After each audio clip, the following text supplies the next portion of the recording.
শাশুড়ি বৌমাকে বলছে যে আমার ওষুধটা শেষ হয়ে গেছে, ছেলেকে ফোন করে বলে দাও।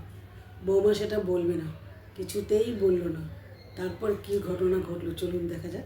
এই না, এগুলো রাখো, আমি অফিসে বেরিয়ে গেলাম। ঠিক আছে, তুমি সাবধানে যাও। কুকা আমার ওষুধটা কি হয়েছে আপনার? ওটা বেরিয়ে গেল। ঠিক আছে বৌমা, ওকে ফোন করে বলে দাও ও যেন আসার সময় ওষুধটা আনে।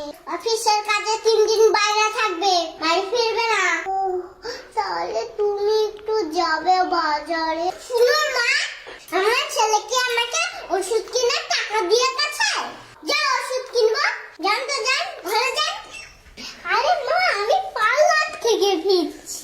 ঠিক আছে, তুমি চিন্তা করো না তো। ও মা একটু এসো না মা, আমার কাছে জ্বরে পুড়ে যাচ্ছে। এই বুড়ির জন্য একটু শান্তি নেই জীবনে। মা তুমি রাখো তো ফোনটা। ও মা, আমাকে একটু ওষুধ এনে দাও না, আমি আর পারছি না। এই তোমার কি হয়েছে বলো তো? কত ওষুধ চাই তোমার?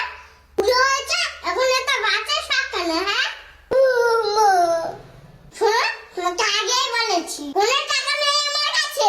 ওষুধ কিনতে হয়, রাস্তায় যাও, গিয়ে ভিক্ষা করে গে, ওষুধের টাকা পেয়ে যাবে।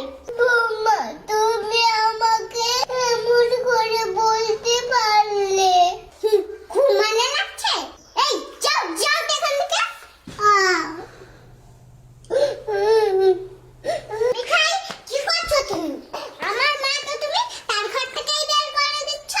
তোমার সাহস তো কম নাই। তোমার গা তো জ্বরে পুড়ে যাচ্ছে। এই মাকে তুমি ডাক্তার দেখাওনি?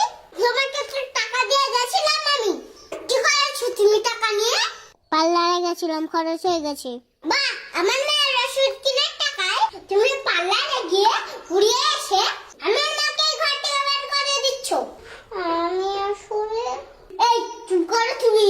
আজ তুমি কি প্রমাণ করলে জানো? প্রমাণ করলে কোন ছেলে আর স্ত্রীর কাছে মা বাবা দায়িত্ব দিয়ে নিশ্চিন্তে কাজে যেতে পারবে না। তুমি কি পারতে নিজের মা হলে এমনটা করতে?